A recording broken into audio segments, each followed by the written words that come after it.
talk about the transformation in society with all the events of the past that have affected now. To begin, the events that have marked the past 3 decades are the crisis of the socialist bloc, the fall of the Berlin Wall.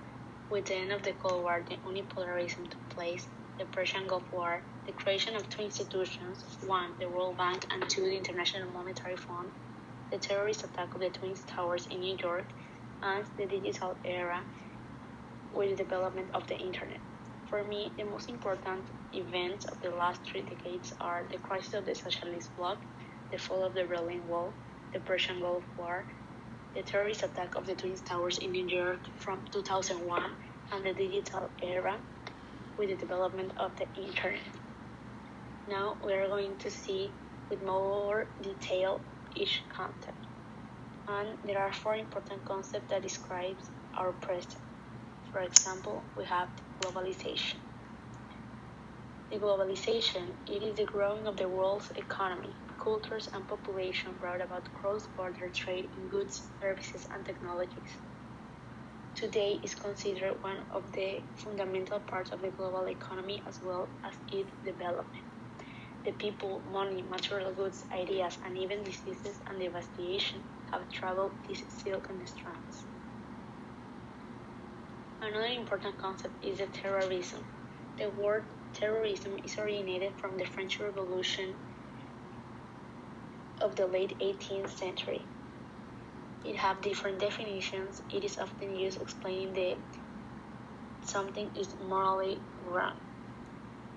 The terrorism has become an eminent trait in societies around the world, changing the precaution taken in major buildings, tourist sites, and religious services.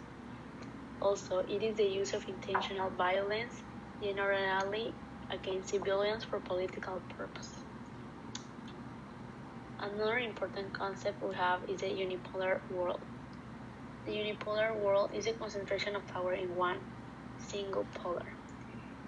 In a real case, we have the United States of America, and it is the main player in international affairs.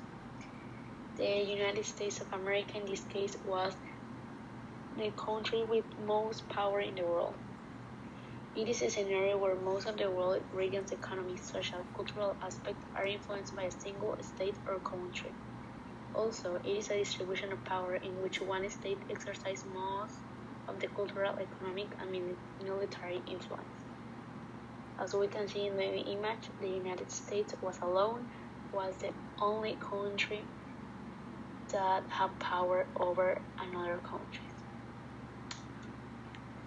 An important and last concept we have is the digital era. The digital era, it was a period where a shift process occurred from industrial-based to an information-based economy using computer or other technology devices as medium or communication. An important thing of the digital era is the development of the Internet, that has also marked an important change in education, labor, and personal level. It changes the way of communication media, as we know. Now, here we are going to start with the description and the relation. In the next slides, I'm going to explain the relation between the 4 concepts we have just seen, and the past events from the last 3 decades. So first, we have the globalization related with the United States. As we know, the United States was the country with the most power in the world. That's why this country started international trade between countries. We have also the terrorism with the relation with the terrorist attack on the Twin Tower from the 2001. The terrorist attack of the Twin Tower in New York on September 11 of 2001, an event that rewrote international politics of the United States and its allies. This happened a few years ago.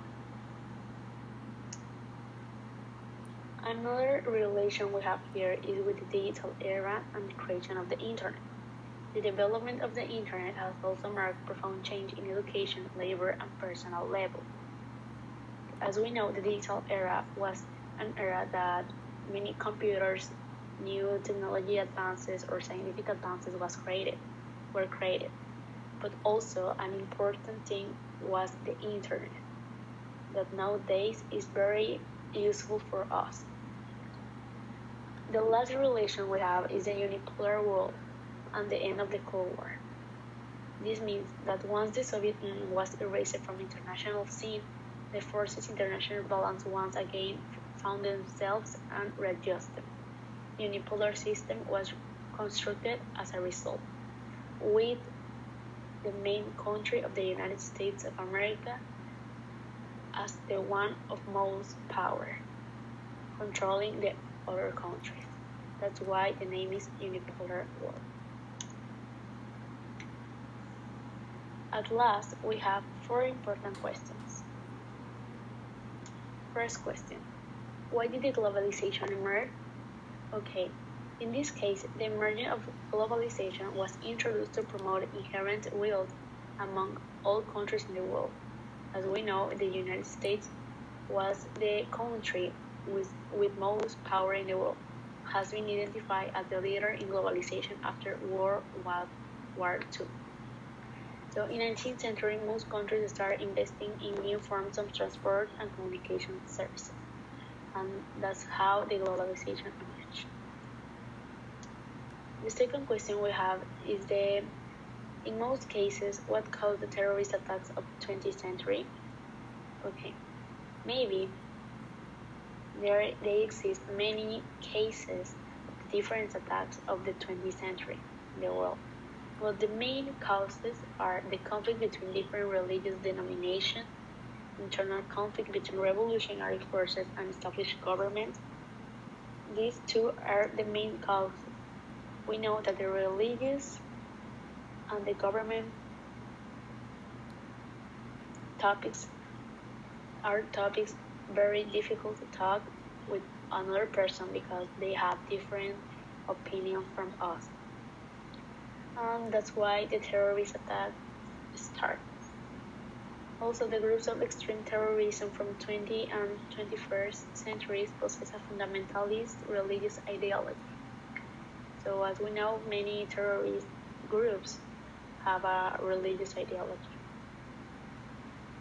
The third question is, how does the end of the Cold War relate with the unipolar world? Okay, this is a good question.